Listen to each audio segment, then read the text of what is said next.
Hello and welcome to Read Aloud 3, where it is you, me, and the Trinity. And welcome back. I'm so sorry that I have been gone away from posting my videos for a couple of days now. Didn't expect that to happen. I was really, on a good roll. I'm thinking, okay, I'm, every day for one, and I'm on track to do the chapter of the day of the date. So I have fouled that one up, but I'm back and I'm just going to go ahead and, start where I left off, which will be First Chronicles 13. I had some traveling that threw me off, I'll say, and just a little different schedule. And so, I've mentioned on my videos before that I like to get my get the video made in the morning so that nothing interferes with it after that. And that's been tricky to do for the last couple of days. So so I left off on the 12th, which was Monday, my traveling day, and then I made it to where I was going by the 13th, and that's where I'm at, but the things got thrown off. So here we go. David conferred with, and I'm back to reading my Bible that I take with me, my own personal one. So this is the NIV version. So just a little different translation that I've been reading for the last few months. And so I just wanted to alert you to that.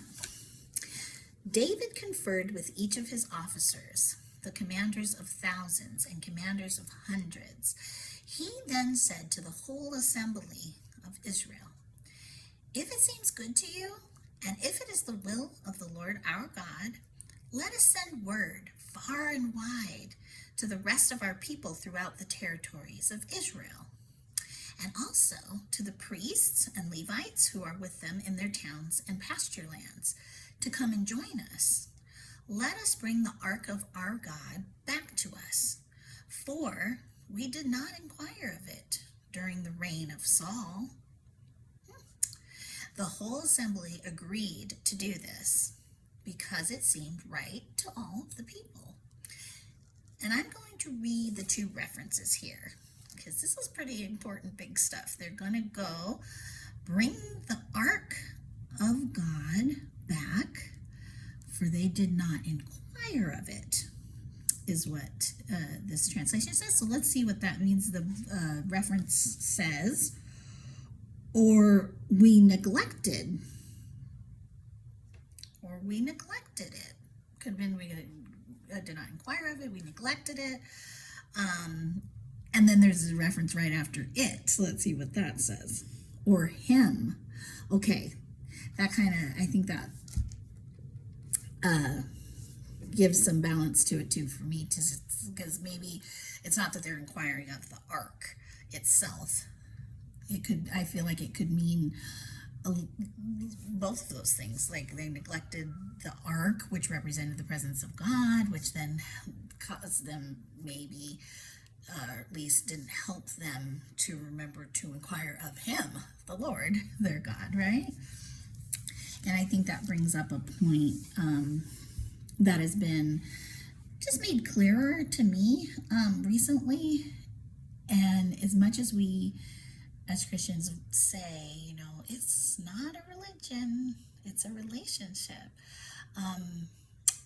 Some of the things that we try to adhere to, like daily Bible reading and prayer and not forsaking the fellowship of the believers, and all the things that go with what looks like a religion, we do religiously, they're for the sake of our relationship. Like, it's just going to help us to make that time to be reminded, hey, there's someone here who wants in and wants this relationship with you, and you can easily neglect him if you don't have these things in place. That can definitely not help. So yeah, that's just something that's been kind of being reiterated to me, I believe, in the spirit. So let's see. We are now on verse, I'm not sure. We just checked the references about the ark. Sorry. Okay. Yeah. So we're on I'm going to read verse 3 again. Just punch that. Let us bring the ark of our God back to us, for we did not inquire of it during the reign of Saul. The whole assembly agreed to do this because it seemed right to all the people. So David assembled all Israel from the Shihor River in Egypt to Lebo Hamath to bring the ark of God from Kiriath Jearim. David and all Israel went to Bala of Judah, Kiriath Jearim, to bring up from there the ark of God, the Lord, who is enthroned between the cherubim. The ark that is called by the name, and that just says the name with a capital N. They moved the ark of God from Abinadab's house on a new cart with Uzzah and Ahio guiding it. David and all the Israelites were celebrating with all their might before God with songs and with harps, lyres, timbrels, cymbals, and trumpets. When they came to the threshing floor of Kidon, Uzzah reached out his hand to steady the ark. Because the oxen stumbled, the Lord's anger burned against Uzzah, and he struck him down because he had put his hand on the ark. So he died there before God.